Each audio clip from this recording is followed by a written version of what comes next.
Let's get that money. How's everybody doing tonight? First off, thanks very much for everyone who sent well wishes yesterday when I was pukey and sicky. Had some nice accomplishments this 2018-2019 NBA season. Made a lot of people a lot of money. I think 7 or 8 6-digit winners through the year, and scores of people who picked up 10K or more in a day. And that's been very gratifying. But my number one personal achievement, not puking on air yesterday. Because it was close about 21 times. And I'm not a religious man, but definitely in my time of need. May have uttered a couple words directed upwards in that last show yesterday. So happy to get that done. So what we're going to do today, obviously we're going to wait a little bit for people to file in. We have quite a bit of time. 3 games, and 2 of them 2 and 2.5 hours after lock or what have you. So should have plenty of time to discuss everything. Says people got a notification. People in Slack are trying to figure it out. Somebody has found it. A link will be dropped. I have 11 Twitter messages. That seems like a lot. People tweeting me wrestling. I like it. Some let's goes. Where are you? Your shit. Yep. Okay. The standard. Hey, look, there's a link. Okay. And I will just click on the link and copy paste that bad boy myself. Hi, everybody. You're late. Where you been?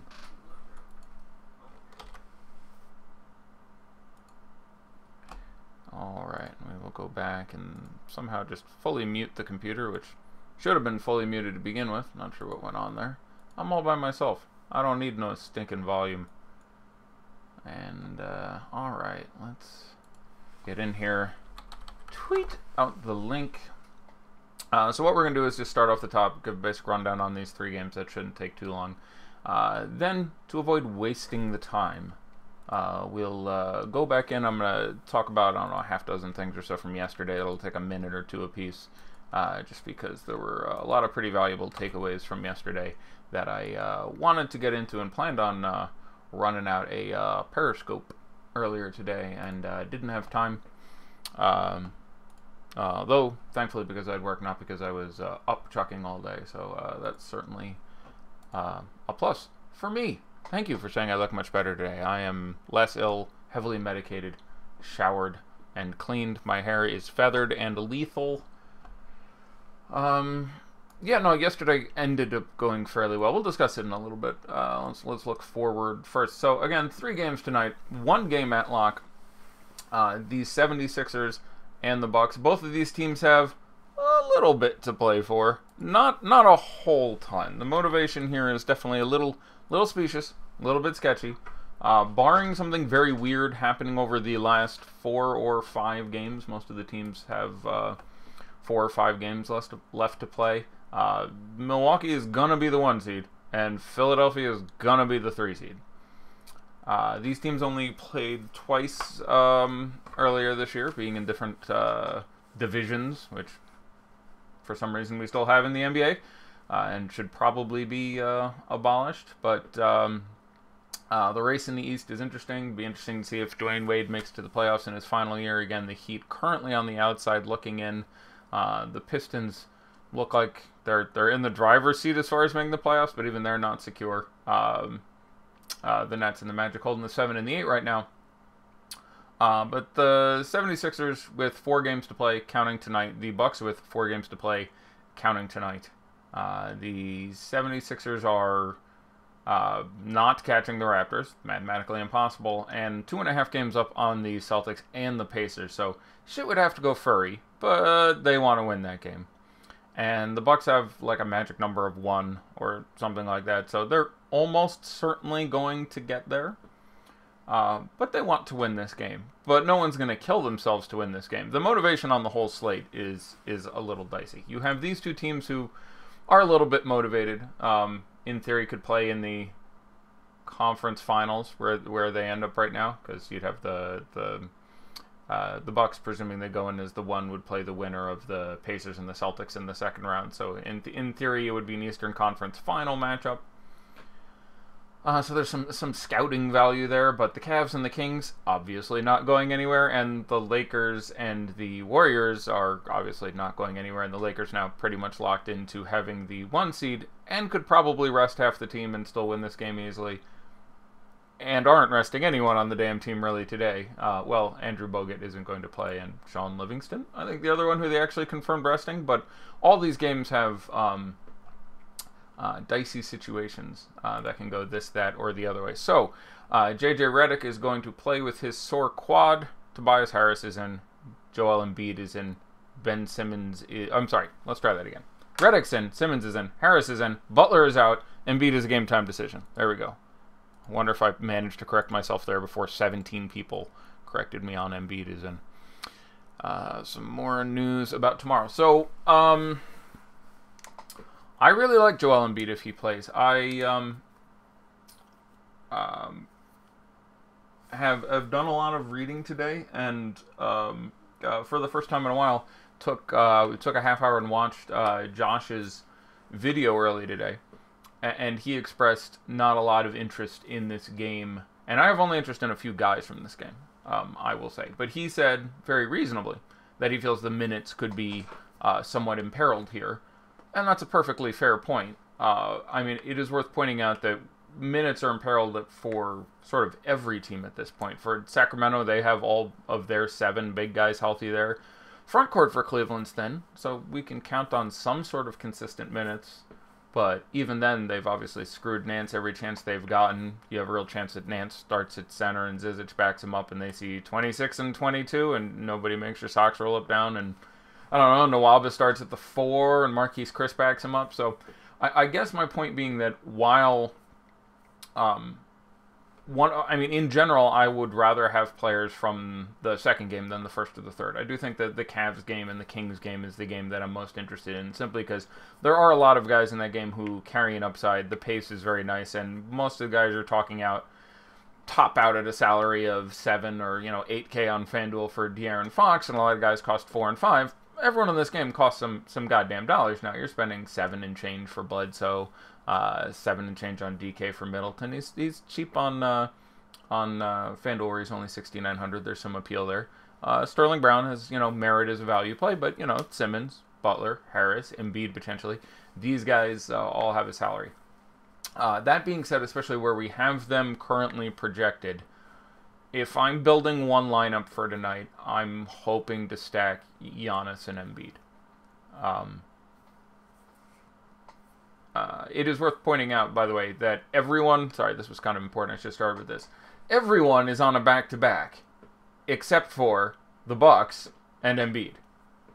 And I guess Cousins doesn't play tomorrow. They're going to rest him, etc. But the 76ers played yesterday. Embiid didn't. And everyone else but the Bucks plays tomorrow. So we got 6 teams. 5 of them are on a back-to-back, one under the other. 76ers on the back end. All other 4 teams play again tomorrow on one of the ridiculously massive slates coming down the pike on Friday, Sunday, Monday, Tuesday, or whatever it is. There's multiple, 10, 12, 13 game slates to finish out the year, which will take all my day to deal with. Yeah, so these 2 players are uniquely positioned to beat the shit out of the opposing teams. Embiid's game is really, really well designed against Milwaukee. If I was able to pick any team in the NBA for him to play, they wouldn't be the first, but even though they're a good defense, they'd be like the 5th. He is by far the best option on this team as far as how his skill set and position relates to coming at the Bucks. And Giannis is pretty goddamn good against anybody, but also built superlatively for the kind of game in which you get out of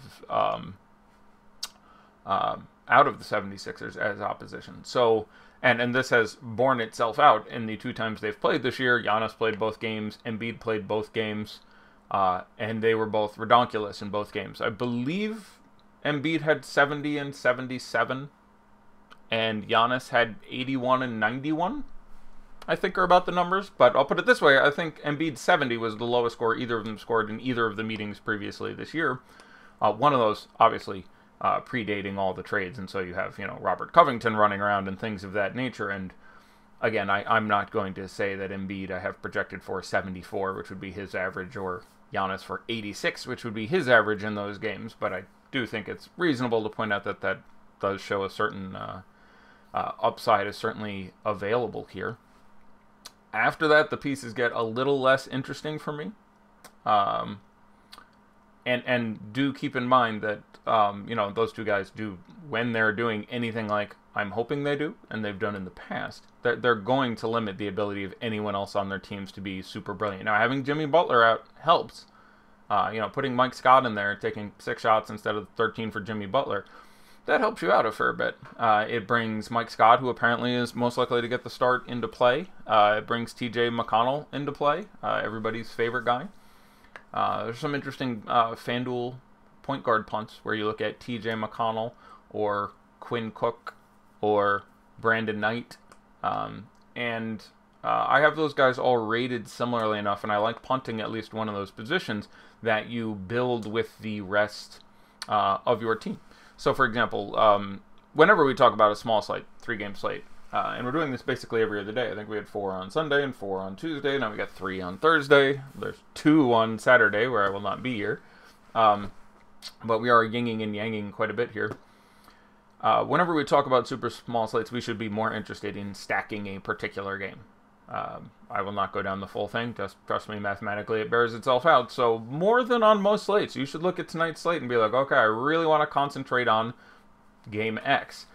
Mathematically setting aside ownership, it makes the most sense for it to be the second game, probably with the highest onus of ownership on the Kings. We've got a couple usage guys we can hog on Cleveland, where likely their production is going to fall to Chetty, Nance, and Clarkson, and Sexton. Those 4 guys should carry the water for that team. None of them are that expensive. The matchup for them, not that bad. Sacramento with close to the highest projected point total on the slate, very similar. But again, you have the Warriors in a game that's even more likely to blow out, and everyone on the damn team costs $6, $7, $8, $9, $10,000. You have everybody on the Kings and Cleveland that you're looking at costs 5, 6, or 7, so you can build a much more competitive stack lineup. But just using that as one example, if you're looking at that FanDuel punt position, okay, do you have no one who's expensive on the Warriors? Did you fully punt the Warriors if you're playing on FanDuel? Did you not play DeMarcus Cousins at center? Did you not play any Durant or Curry or even Draymond or whatever? Then I kind of like Quinn Cook in that spot. You're getting some nice correlation. You're kind of betting this game blows out because likely one of those guys has to be good if they're going to play the Lakers and the starters are actually going to get 32, 34 minutes and play 4 quarters. So you're already kind of planning against that. I like Quinn Cook then, especially with Sean Livingston is resting, so he's already going to get backup time of, 8 minutes in the first half anyway. If you are, stacking more heavily the 76ers game and have Giannis and Embiid, which I discussed, and maybe another guy, maybe threw Mike Scott in there, maybe you have JJ Redick in there, then I like having TJ McConnell in that spot. Stack up on that a little bit. If you're super stacking the second game and looking for a 2-point guard, maybe you put Brandon Knight in there, who, has seen between 25 and I think 31 minutes the last 3 games. Maybe he gets the time there. So that just being one example of something you should kind of be doing if you're hand building a lineup tonight. Obviously, many of you are not hand building your lineups, and I'll try to speak to that as well, but just wanted to use that as sort of an object example there. So yeah, we will obviously get Embiid news. I'm a fan of Embiid. I'm even a fan of Embiid on FanDuel. The lateness of the news, some baseball running concurrently, the mark of Cain next to his name, and the fact that he's super expensive on FanDuel. The combination of those things mean the later this news breaks, if we get news that Embiid will play and start at 7:52, you're looking at getting, 4% owned Joel Embiid, who very possibly could be the highest owned player on the slate. I have him projected only behind Giannis. Other many flashing lights. Okay. So let's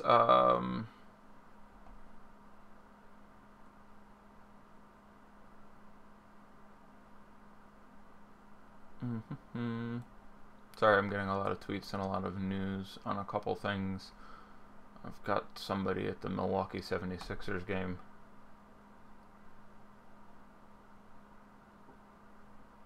Alright. I apologize.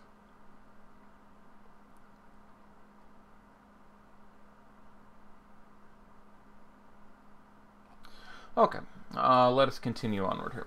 So, I like Sterling Brown a lot on FanDuel. He's only $4,100. I have him for 28 minutes right now. Projects very, very nicely at that price. Not so many other brilliant plays there. Certainly don't mind you playing Buddy Hield. Certainly don't mind you playing Jordan Clarkson. Makes plenty of sense. Certainly don't mind you playing Chris Middleton. There's plenty of places you can go there. But certainly none of them must. And 4,100 for Sterling Brown. Point per dollar is one of the best punts on FanDuel. I want to re-mention from this game TJ McConnell. The absence of Butler and those other guys out. I have him for 24.5 minutes right now. You got a half minute because I was really having trouble breaking down these rotations. FanDuel especially, I think that's just great at 3,600. Not just because of the ability to drop, but because he's a pretty good steals guy. You know, getting 4 steals at him in that time is obviously more valuable on FanDuel than it would be on DraftKings. Mike Scott, I have at 25.5 minutes. Obviously, again, more appealing on FanDuel where he has the Stone Nuts minimum and droppable. DK 3,400 going to be fairly chalky and a perfectly reasonable punt. It's going to be interesting to see what they do with their rotations here. I would obviously like him a good bit more if Embiid was out as well, because he can play at some more positions. Let me go and take my time and get this right. Right now we have him for 19% on DK. That's about right. Let's see, other things to discuss in this game. Not a great spot for Eric Bledsoe, who's the guy I really like to tout, but at that number, he's obviously fine in tournaments. No one with an upside like Eric Bledsoe is going to be out of play in a 3-game slate. There's any number of chances you get, 50 out of him here. Same thing with Ben Simmons. Not particularly the best spot with Ben Simmons. Managed to grab, I think, a little over 50 in one of the 2 previous games this year, even with Embiid out there. Price on DK, obviously, well more appealing. Actually, not well more appealing anymore. It came up to 9,100 for Ben Simmons. But I don't really like Simmons or Bledsoe. I really like De'Aaron Fox, especially on DK. I'm certainly looking to go there first. They just would be lower priorities for me in this matchup. Now, obviously, if you take Joel Embiid out, you're going to be without Embiid, without Butler. Now we should really prioritize Simmons and Harris and Redick a very reasonable amount, and it really would send waves for that entire team where a lot of guys get more playable. We also don't have any James Ennis, which I should have mentioned when discussing Mike Scott and TJ McConnell. He had his quad issues yesterday. So I still think you get 20 minutes of Jonathan Simmons. I don't really want to go there, whether here or Orlando, not a guy who bangs out super upside very often. But if you get news that Embiid is out, so sort of have a plan. If Embiid is in, I really like playing Embiid. If Embiid is out, obviously you're paying down somewhere at center, and now you're paying hopefully up somewhere and playing more Harris, more Simmons, more Redick in theory. All right, let's move on to the next game. We'll handle what remains in question. So it was 15 minutes largely in that game. Cleveland, Sacramento, as mentioned, roughly the same speed game. Everyone was just priced much better. The Cleveland defense is truly wretched. So I have no issue with you playing any of the big 7 for Sacramento. My favorite on DraftKings is De'Aaron Fox pretty significantly. It's just a stellar spot for him. Lost minutes last game when they got blown out by Houston. But other than that, been pretty solid. I'm not sure I get 35, 38 out of him tonight, but even if I get 32, 33, I really like him at $7,200. That's a very nice price for me. Like him more than Hield there. Again, I don't have any problem on either side of you playing Fox, Hield, Barnes, Bjelica, Cauley Stein, Bagley, Bogdanovich. No issue. but different sites certainly range my appeal around a little bit. On FanDuel, I actually like Heald a little more than Fox at their respective prices, where he's 700 cheaper as opposed to 300 cheaper. FanDuel favorite one is probably Nemanja Bjelica. I have him right now for 25 minutes. There's a chance you get 20. There's a chance you get 28, 30, but he's $3,700 in a great matchup and droppable and FanDuel. And yeah, he's very, very good on DK. He's very, very good on FanDuel. Cauley Stein, low owned. There is a real upside here. No Kevin Love, no Tristan Thompson. It's going to be a little more open down low. There are some stellar plays on both slates, or more so on DK, where, again, we'll get to DeMarcus Cousins, but his price is ludicrous. Really hard for me to get away from DeMarcus Cousins. Closest I've been to throwing a 100% tag on somebody in a long time. He's going to be popular enough that I can't quite go there, but really, really dumb price on him. Bagley, obviously, like more on DraftKings, where the price is just a little more appealing. On both sites, prefer Heald to Bogdanovic at their respective prices today.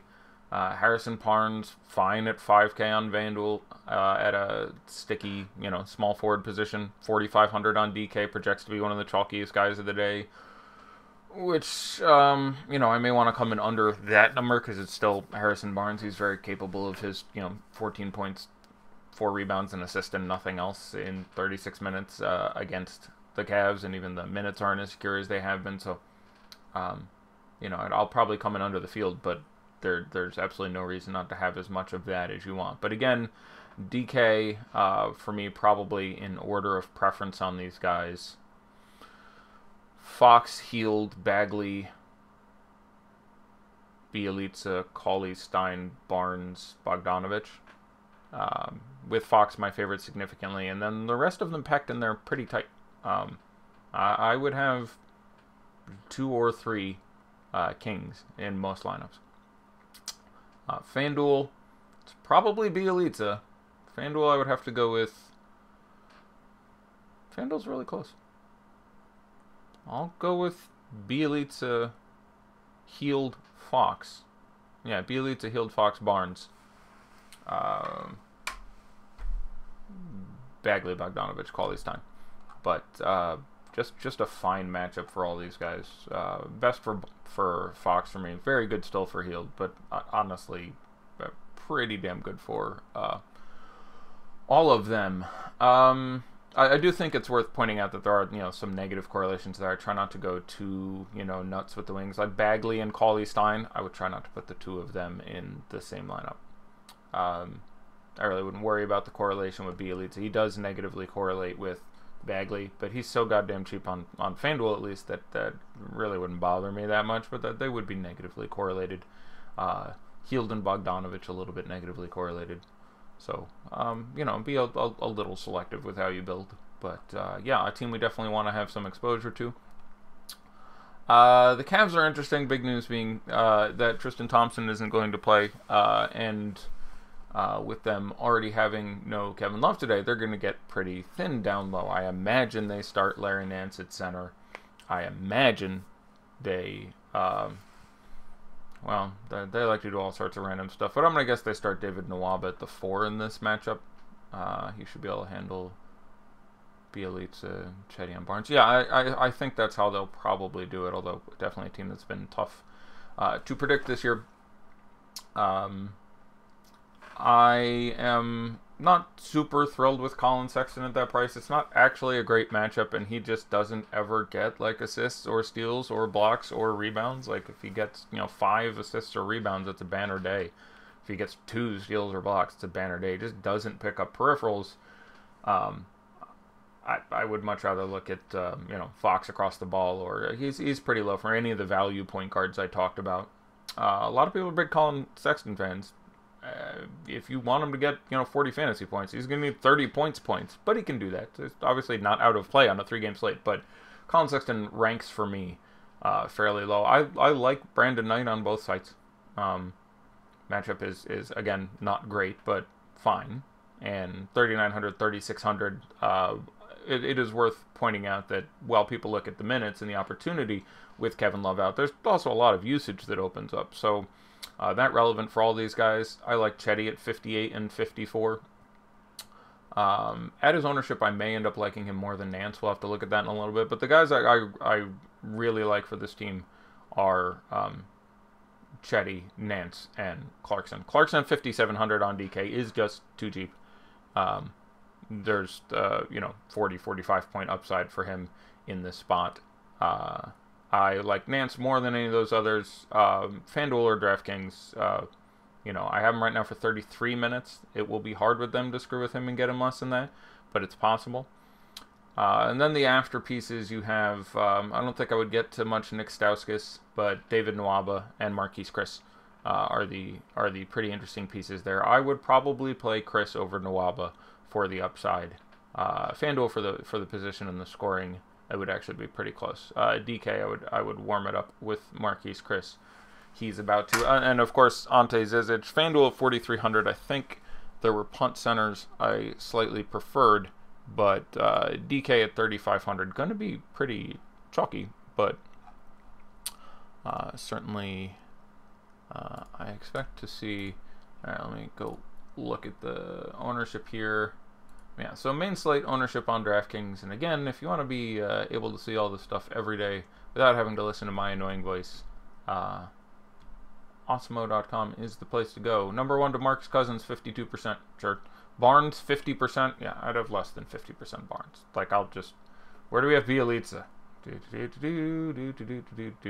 Much less, and, I wouldn't project them the hell differently. So I'd come under 50% Harrison Barnes. Again, chalky guys who fail. See yesterday Thon McCurr, who was 30% owned or whatever, and I said that was ludicrous and asinine, and shockingly did about what he should have done. De'Aaron Fox, 45%. Yeah.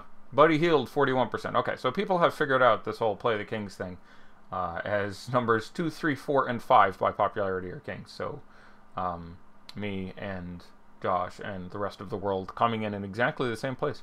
Nance getting overlooked a little bit on DK. I think he smashes that price. Yeah, I love him. He's at 28%. Like, I would have more than that. I think I'd be probably around double that. If you ask Josh, I imagine he'd be pretty close to double that. So, yes, it's a very, very good spot for him. I have him projected for slightly over 40 fantasy points. So, obviously, at 6,300, I have quite a bit of appeal there. Yeah, Bielitsa at 23%. Barnes, 50%. I'm gonna take Bielitsa before Barnes in a single lineup if that ownership projection is close to correct. Yeah, let's talk about the third and final game real quick. So, fourth meeting of the year between the Warriors and the Lakers. Not really any good games, unsurprisingly. The first game was shit on Christmas because the Lakers blew them out. No, really, with everyone healthy. Lakers took them down to Chinatown, beat them by, I don't even remember, 26, 28, some number like that on Christmas. And nobody was great. Not that, the Lakers are even the same basketball team at this point. There they had, Ingram and LeBron James and some other guys that sort of changed up the matchup. It is difficult to see the Lakers keeping this one close. The Golden State has really rounded into form recently. Isn't resting anybody. They're I believe favorite 13 or 14 in Los Angeles. So yeah.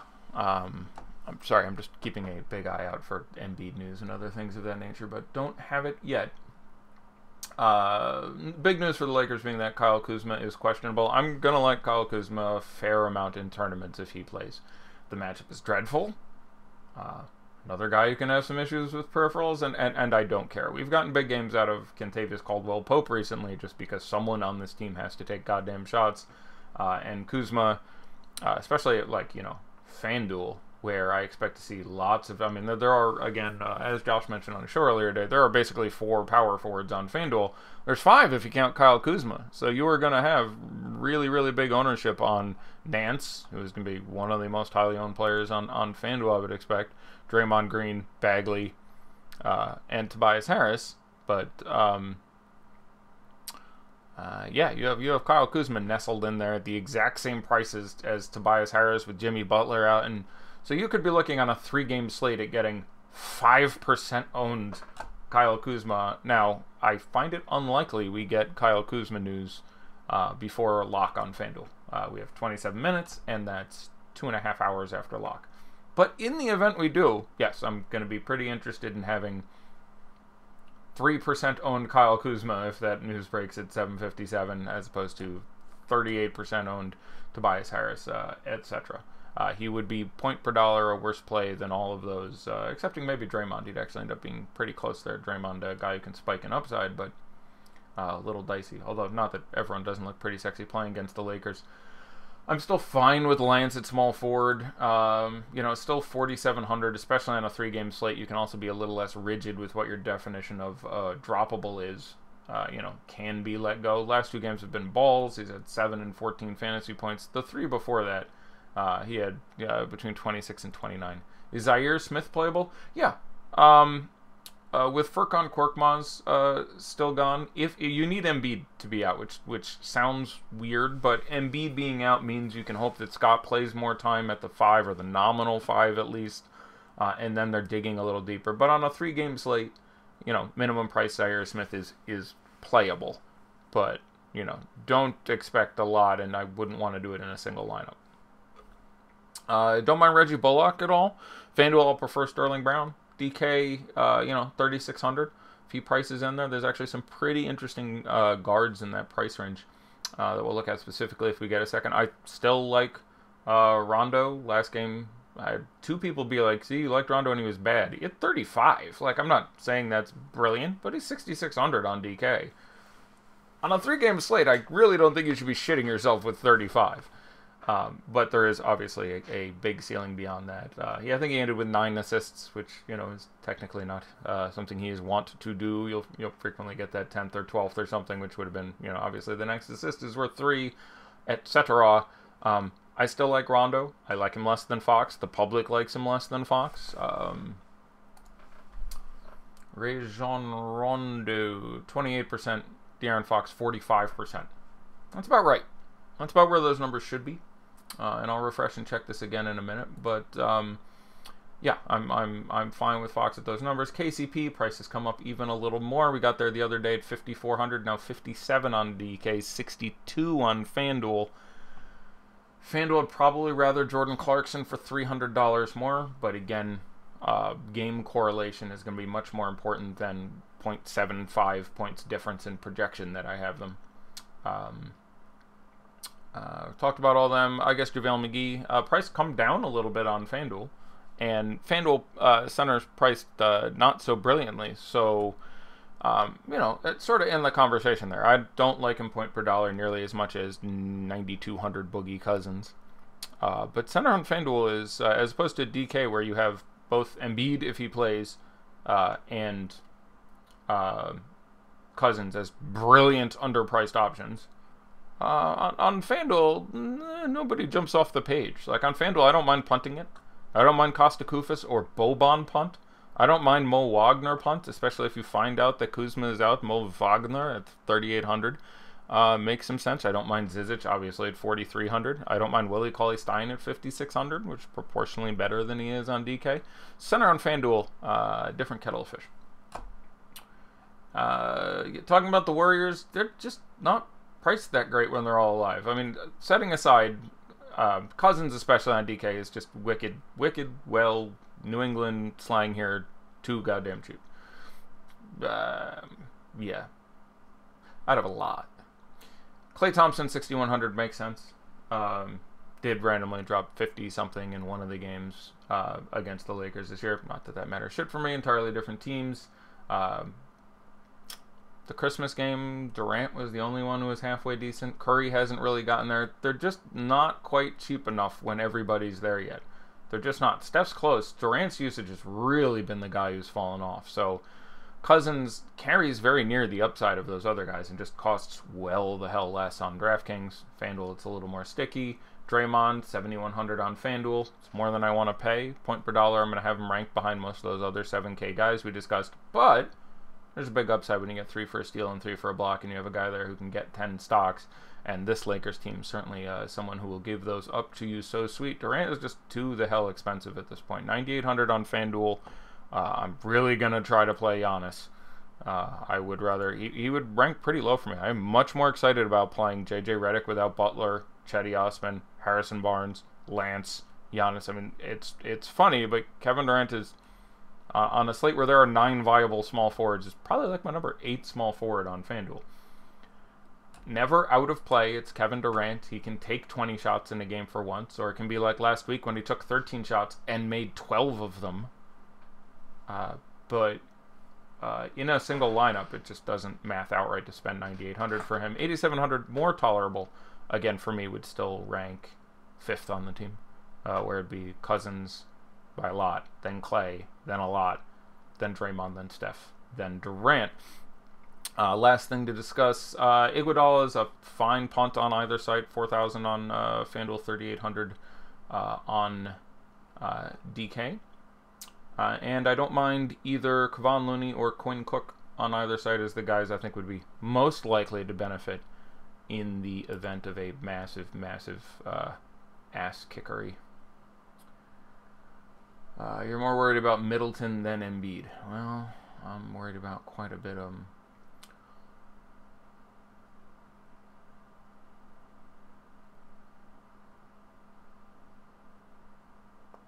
That's someone has shared a picture in our premium Slack chat with a check mark next to a game time decision is next to Joel Embiid's name on FanDuel. Apparently, that's pretty amusing. So yeah, it is 7:40. I'm going to take a couple minutes and talk about yesterday a little bit, a couple things that came to mind. So let's, and I'll try to do this in like 30-second sound bites while waiting for news, and then I'll come back and start banging out questions at 7:45 or 7:50. Leading up to lock, can you rank power forwards on FanDuel in a GPP?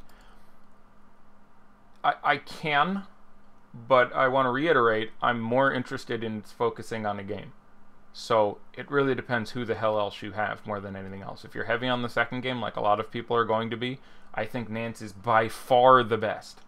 If you're heavier on the first game, depending how heavy, if he's only like the 4th or 5th guy, I probably prefer Tobias Harris in one lineup. I really think it's important. Like, all you need is, and we've seen this. We had 4 games on Tuesday. 2 of them blew out horrifically. We had 4 games on Sunday. 2 of them blew out horrifically. Having guys from those games generally did not the hell work. Last night worked okay. Houston blew out the Clippers, and still most of the team was okay. Harden wasn't that great, but Capella got there, Paul got there. So can I rank power forwards for tournaments? I'd have some interest in Bolden, obviously, in the event that Embiid doesn't play. Mike Scott, obviously, going to be fairly chalky at 3,500 at this point. But in a vacuum, Nance, Harris, Draymond, Bagley, if you are not punting. Counting the punt, it's difficult to compare Mike Scott at 3,500 to those guys. But in a vacuum, I would rank them about that way. So the next 2 things, and again, 15 seconds. One, they've really started to give the starters minutes. And I only mention this because they have, I think, 3 more games for the Knicks. We're on a few games in a row where the starters get significant goddamn time. So, again, obviously, last night, Hazonia got his start back because apparently at some point earlier this year, Fizdale had promised him that he would in Orlando, even though he didn't play much the last time we were in Orlando, and the 2 times Orlando played in New York, he didn't play at all, and I have no goddamn idea. But, point being, the starters played 34, 34, 34, 36, and 40 minutes. Knicks are all pretty cheap, especially if you get one of the random ones starting like Mario Hazonia, who wasn't planning on starting, or who was not priced to be starting every day because he hadn't been. The starters are getting real time. And second of all, this represents the second recent example of Fizdale giving bullshit revenge minutes. This was one, and he specifically came out, and the other one and he specifically came out was when the only game recently where Mitchell Robinson didn't get the preponderance of minutes over DeAndre Jordan, who obviously now is probably taking the rest of the year off, was the game against the Clippers, because he wanted to let him in there. So keeping those 2 things in mind about the Knicks, that seems good. Just banging through games here. Thon McCurr was, again, someone we talked about yesterday quite a bit. He was well over-owned. Yeah, there's that. Both Darren Collison and Wesley Matthews practiced today. One is questionable. I think Darren Collison is doubtful tomorrow. Tyreek Evans, 4 rebounds and assists, a steal and a block. Those are pretty good peripherals. The shooting 1 for 13 from the field and 4 for 6 from the line. That'll get you pretty good.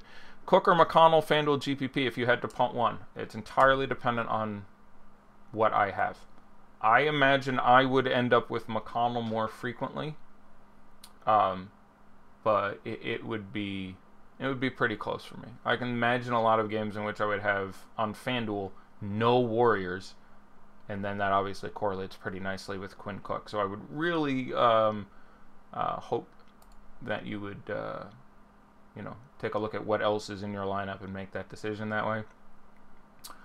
Danger Will Robinson on minutes for the Wizards. Again, I can't imagine this would be brought up, but yeah, in a close game, which Lemon Lyman won with the free throw with a couple seconds left. Brad Beal played 22 minutes, so Bloom is off that goddamn rose. You still got 36 out of Troy Brown Jr., who is bad, and 39 out of Thomas Bryant, but keep an eye out there, certainly.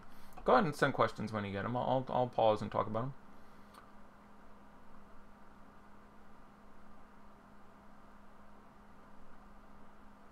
Yeah, I mean, I expected Embiid to play the whole time. He is a statement guy. He is an emotional guy. When I built the 2 hypothetical lineups today, I both went Embiid, Giannis, and then see what I can fit in there. And on FanDuel, you can still fit a pretty sexy lineup in there. DK, you got to make some pretty big sacrifices if you run those guys out there. Yeah, especially if you lock Cousins.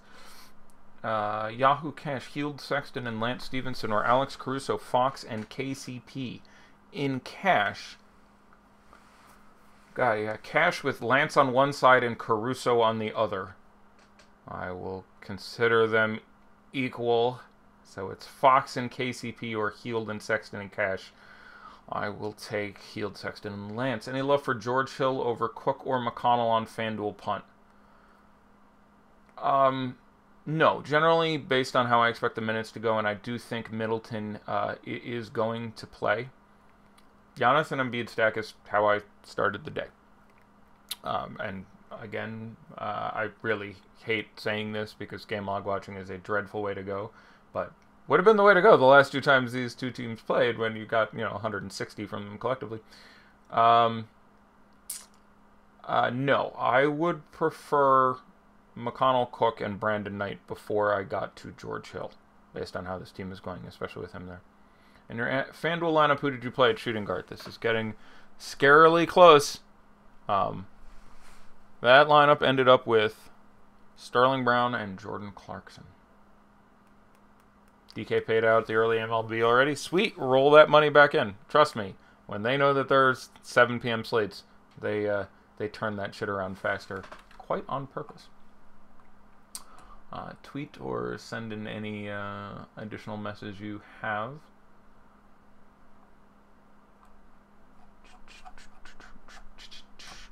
Again. Alright, I'm going to go back and look at yesterday a little bit while I'm waiting for questions. There were just a lot of things like that that I thought were especially notable, where we could Nance and Knight or Osman and Caruso in a DK GPP. I would play Nance and Knight.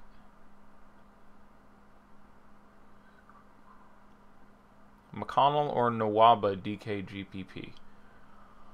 I would play McConnell if you're playing Giannis and Embiid. And I might have that in a lineup right here. You never like to play TJ McConnell, but there are a lot of really interesting guards in the mid to high 3 range on DraftKings, where you have McConnell and Brandon Knight and Reggie Bullock at 3,600. They're pretty short bodies there. I think he's gonna get 28 minutes again. Couldn't find the $100 on FanDuel for Brown. Thoughts on Iggy? I'm fine with it. He's one of the 2 guys you are probably dropping. Maybe you have Mike Scott in there as well, but it is much less of a concern when you move from Sterling Brown, who I have projected at 28 minutes and 24 fantasy points, to Iguodala, who I have projected at 25 minutes and 20 and a half fantasy points, when there's a real chance it doesn't matter.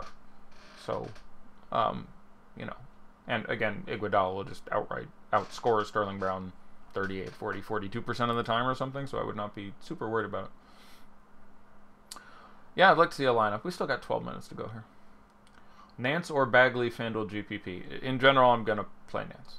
But I certainly don't have an issue with someone going to Bagley, but I do think Nance has the higher upside. Bullock, Nwaba, or Cook on a DK GPP. Again, Bullock would correlate positively with having exposure to the starters from that game, whereas... Bullock would correlate...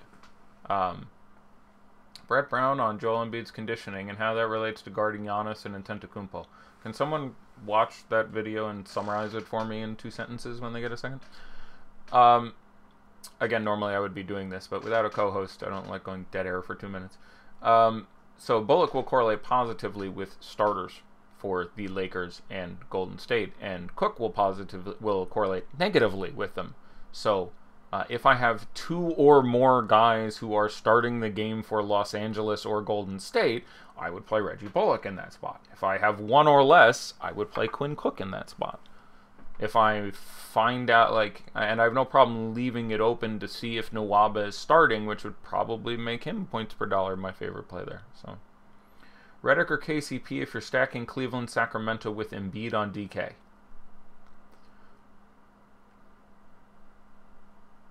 I would play Redick without Butler still. Sounds like he's expecting Embiid to play, talking about how they're going to defend ABC with Embiid in the game and his conditioning since not playing the last few. So he's a world-class athlete. I don't think skipping 3 games is really going to be that much of an issue for him, especially with Embiid's play schedule, by the way, where he plays 5 minutes, rests 4 minutes, plays 4 minutes, rests 4 minutes, plays, it's okay to play Zizic and Nance together. Yes, on a 3-game slate, you don't want to. Nance isn't better because you have Zizic, and Zizic isn't better because you have Nance. But they could both easily get to their prices on DK. So, yes, I'm fine with it. I had to change Chetty to be Jelly to fit in my lineup on FanDuel. Is that okay? Yes.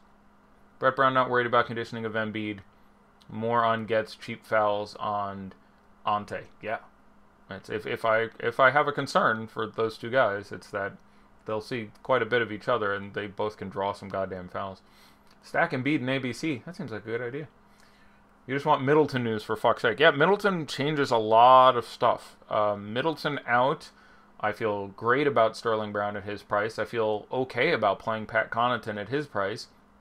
And I want some Chris Middleton at his price quite a bit. As a matter of fact, I would try to find a way to get him into that FanDuel lineup we discussed if I was entering it. I would try to come up with a few $100s and play him over Jordan Clarkson. It's $400 more, but rough when you have Giannis there. But on a 3-game slate, just the low ownership would trump, not wanting to stack Giannis, Sterling Brown, and Chris Middleton in the same lineup. I just want 3% Chris Middleton.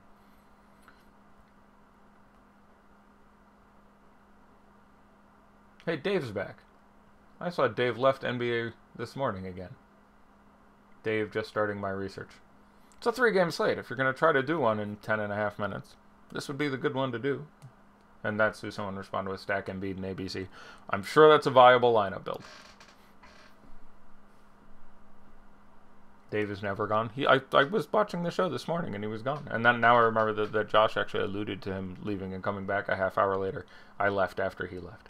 You were working all day? I feel you, brother. I feel you.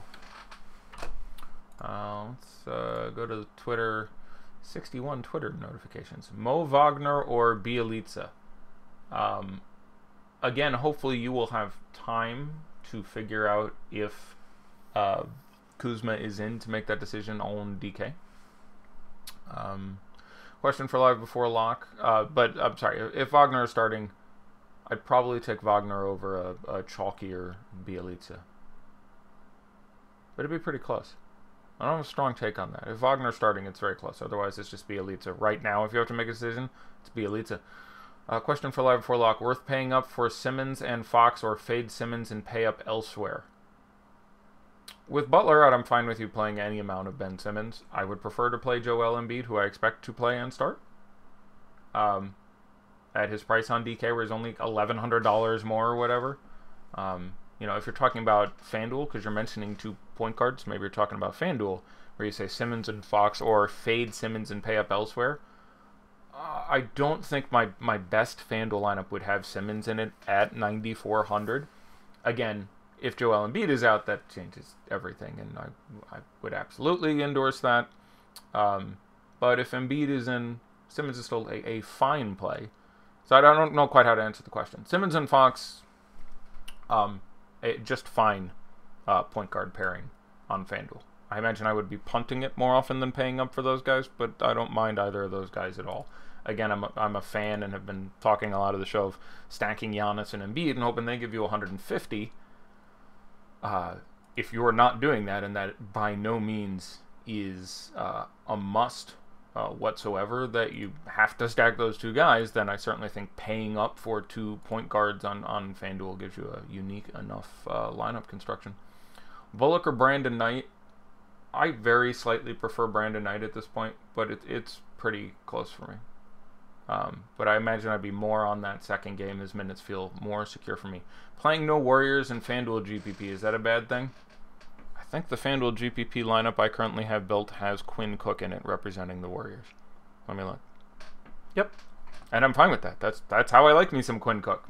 Drop the goddamn hammer on the Lakers. All the starters done by, third quarter. Quinn Cook's going to get the backup shift anyway because Sean Livingston is out. I'm a fan of some Quinn Cook and no other Warriors in GPPs on FanDuel. I'm not saying don't play any Warriors in GPPs on FanDuel. If you ask me how many Warriors are going to be in the GPP winning lineup tonight and said don't count Quinn Cook, I think my average guess would still be 1. 2 is possible. 0 is possible.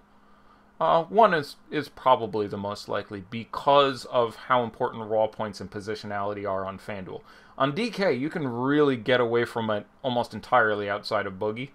Obviously, 6,100 Clay has a gigantic ass ceiling he can throw down. But on DK, with all the hybrid positioning and everything, like on FanDuel, there's a real chance that Steph Curry is in the best lineup with 43 fantasy points. Or Kevin Durant is in the best lineup if Giannis has a bad game with 41 fantasy points. That could really happen. Caruso or Lance on DK?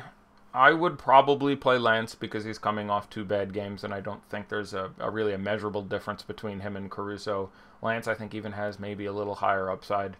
So I would probably go with Lance because Caruso will be more popular, and I don't think there's a really significant difference between the 2 of them.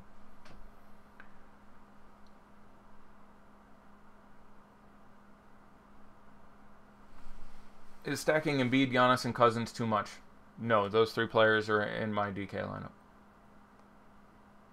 How do they not know if Embiid is in by now? I'm going to load up the tweet deck and we will go to that. But yes, I consider in one lineup, I think not playing Cousins on DK is wrong. Wrong is a strong word. I don't like absolutism. You're asking for some trouble there at 7,100 with no one else priced that brilliantly. Like, he is the best center on the slate by a lot. Could JaVale McGee outscore him? He could. Like, there's not that much to spend up on.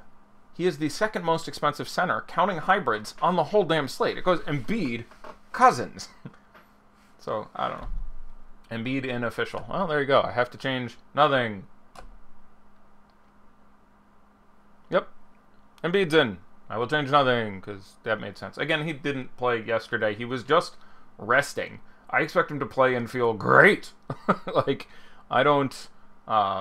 I've never been, world-class athlete, but I've been 10% body fat and some pretty brilliant shape working out 5 days a week. And if I take 5 days off, I feel great the day I get back. I'm not like, well, my conditioning is gone. Like, your conditioning does not depart you in a week. Like, it takes a little longer than that. So, yeah, I was, and let me tell you how excited I am that Joel Embiid is in. I'm really curious what kind of ownership we get on Joel Embiid on FanDuel. At stupid expensive price, and 3-game slate, and Guard under... Okay, hold on. Let me get back there and read your question again. Guard under 4,400 on DK if playing Embiid and Giannis. Okay. It's very specific. Very well-worded question. Bravo to you, sir.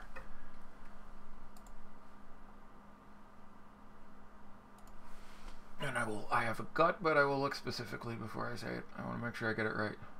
Wow, really wish there were more guards under 44 on DK. It's Sterling Brown.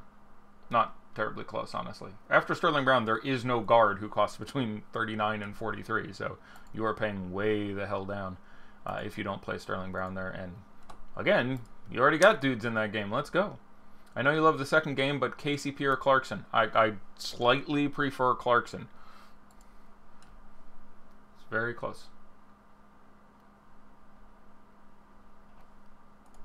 Yes, very excited to see some of the ownership we get here. 90 seconds to go, my friends. Yeah, I'll do a quick overlay check. Let's see what we got. All DraftKings. Let's see. It doesn't appear to be anything super stellar.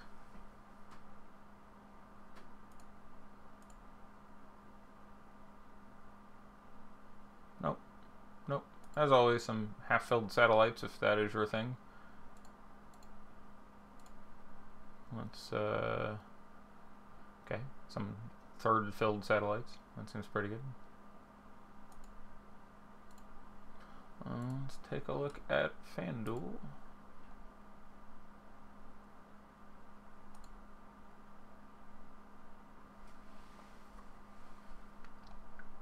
No, no overlay. You wouldn't think so with late lock and all the time in the world to sign up for it. So we are coming down to lock. I am not seeing any particularly compelling news come down the pike. This will be an interesting game of Daddy Like. We will do it on both sites. So I'm very interested to see how much dudes get owned. The dudes are emerging. I got nothing. I got nothing. I got nothing.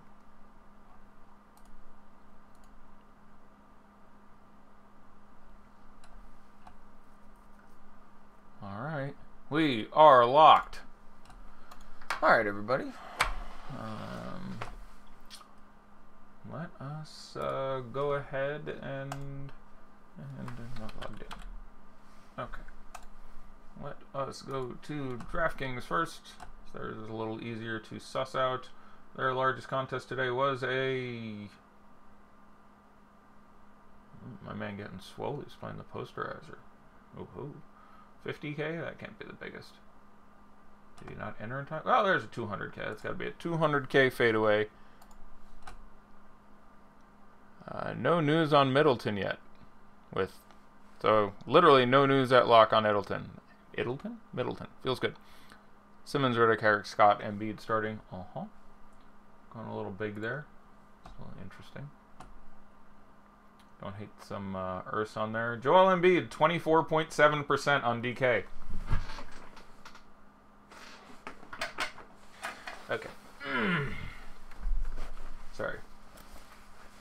That's one of those times I really wish I was playing. Okay.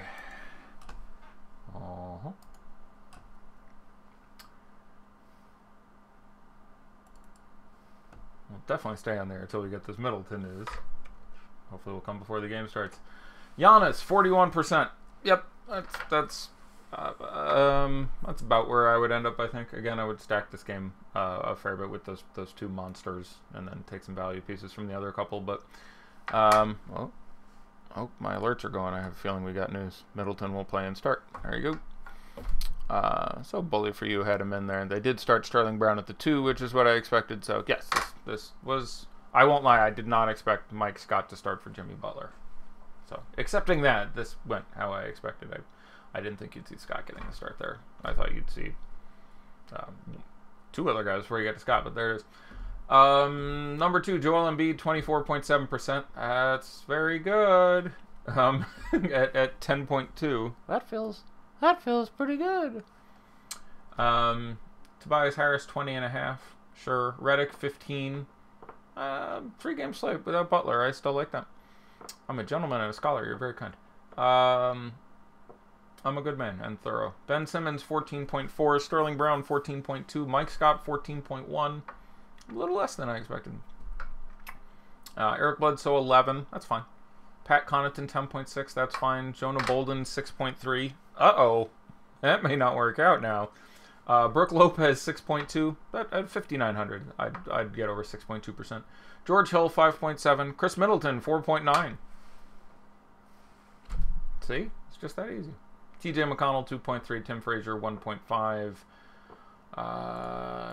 Jonathan Simmons, 1%. DJ Wilson, 0.9. Boban, 0.7. Jimmy Butler, 0.45%. Congratulations, you played yourself. Let's head on over to FanDuel. Why do I have to log in? I logged in before. Do we even have contests? Let's take a look. We have contests. 300K shot. Jesus. That thing fell? Looks like it did. Oh, $22 entry fee. Okay. That's how you keep it up there. Joel Embiid, 23%. Yeah, so, you know, that was good. Yeah. My guy's got, yeah, this is about what I would have built. Good lineup, buddy. TJ McConnell, 5%. I like that. Sterling Brown, 30%. I like that, 4,100. That feels pretty good. Giannis, 54. Yeah, got to play two small forwards. Power forward, Tobias Harris, 43. That's going to be a thing. And now the excitement as I click through lineups, looking for a Chris Middleton. Pat Connaughton, 16%. Keep in mind, Pat Connaughton's 4,800. Chris Middleton is 6,900 on FanDuel. So we're going to have more Pat Connaughton ownership than Chris Middleton ownership. That's not right. Mike Scott, 25% on FanDuel. A little less than I thought also. But I guess there's only so many places to spend up. So you don't need the money that much. Brolo, 10%. Actually, it's Giannis. Redick, 20%. That feels pretty good. Jonah Bolden, 12%. Not gonna lie. People being good to you with the Jonah Bolden. Like, Jonah Bolden's gonna pay the rake for you on both sites, probably. I like Jonah Bolden, but now I got him playing about 14 minutes. It's gonna have to be an impressive 14 minutes to pay off, you know, 5,000 and 5,500, and he's 12 and 7% owned on the two sites. I don't know if he's gonna get there. I'll find Chris Middleton eventually. Someone played him at 6,900 on FanDuel. It's my sixth Pat Connaughton. Is he really going to be like 4% owned or something? Ben Simmons, 29%. Pat Connaughton. Brooke Lopez, 10. That feels fine. Pat Connaughton. Pat Connaughton. Jimmy Butler. Okay, I actually clicked on a Jimmy Butler who's been out for 4 hours before I got to a Chris Middleton who is starting and in and too cheap. That was really funny. I just keep clicking on lineups and looking at shooting guards. Jimmy Butler. Sorry. I guess that's not that funny, but it was funny to me in that moment where I'm like, geez, we're gonna... Chris Middleton, 25%, and I just apparently the nutlow at clicking. That still feels pretty good. Not nearly as good as I thought. Not as anticlimactic. JJ Redick, 20, I like that. Mike Scott, 24.8. Again, there's not that many places to spend the money, and there's a whole raw points thing on FanDuel. So if you think between Bagley and Harris and Nance and those guys that 3 of them get 45 plus, you're in a big hole if you play Scott and get your 20 for, you know what I'm saying? There's that positional scarcity thing that makes things a little wackadoo there. Yeah, but again, both sites. Joel Embiid, slightly under a quarter owned or whatever. Slightly over on DK, slightly under. So there it is, my friends. I think I saw a couple final questions come in. I will answer those and then I guess immediately go into starting tomorrow. You had to go back and enjoy the laugh you did after seeing him beat at 20 whatever percent. Yeah. It's a really good spot, and he's like rested, and Jimmy Butler is out, and oh no, like, and he's 10-2 on it. Like, FanDuel, I'm fine with it. Like, I feel very good. he can obviously crack the slate open, and the other centers aren't priced that great. But he's 11-6. 10-2 on DK.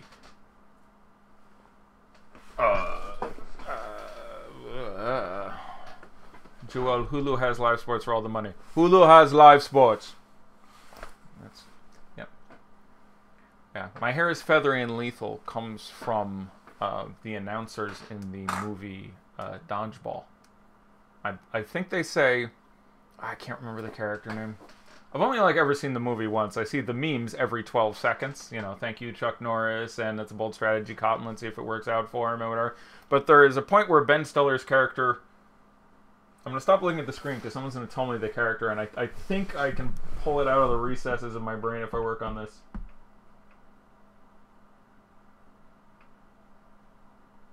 I'm only going to take 20 seconds because dead air sucks, but it's really... Average Joe's Gym versus Globo Gym, so it's not in the name of the gym. Nobody makes me bleed my own blood. God damn it. Let's get the pump thing for his crotch bulge. That's so frustrating. Fat camp.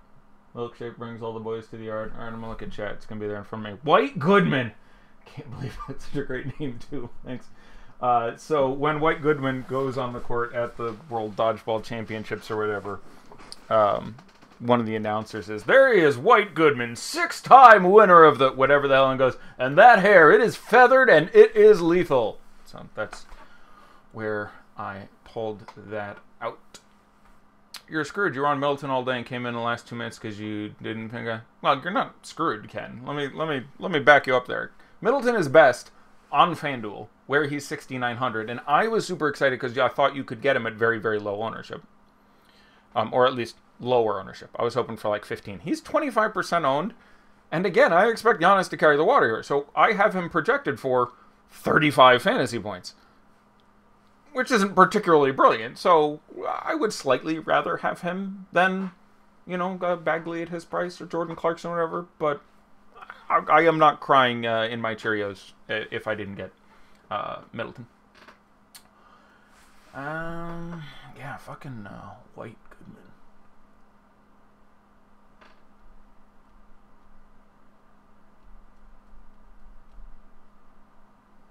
White Goodman. Nobody makes me bleed my own blood. But yeah, that's where the hair is feathered and it is lethal. If you can dodge a wrench, you can dodge a ball. Oh my sweet Jesus, yeah, when the bondage team comes out. That's a good one. Trash or Nah. His lineup is Curry. I'm fine with it. Caruso. I'm fine with it.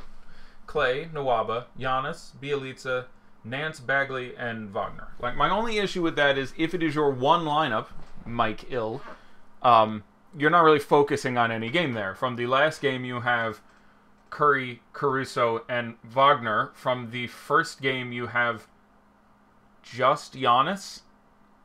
And then from the second game, you're kind of stacking the second game. You have Bielitsa, Nance, Bagley, Nwaba. You have 4 guys from the second game, 1 from the first, 4 from the third. So, could you win? Sure, there's absolutely no one there who doesn't have upside. It's a 3-game slate. It is really hard to pick players. The difference between the worst lineup and the best lineup on a 3rd-game slate, if the worst lineup is picking guys who are going to play appreciable minutes, is 20 or 25%. You know what I'm saying? As far as the EV goes. Let's assume I'm the best player in the world and I design the best correlated lineup possible and I enter it for $10. My expected value might be, there's a rake, but let's assume I'm better than that. My expected value might be $10.75.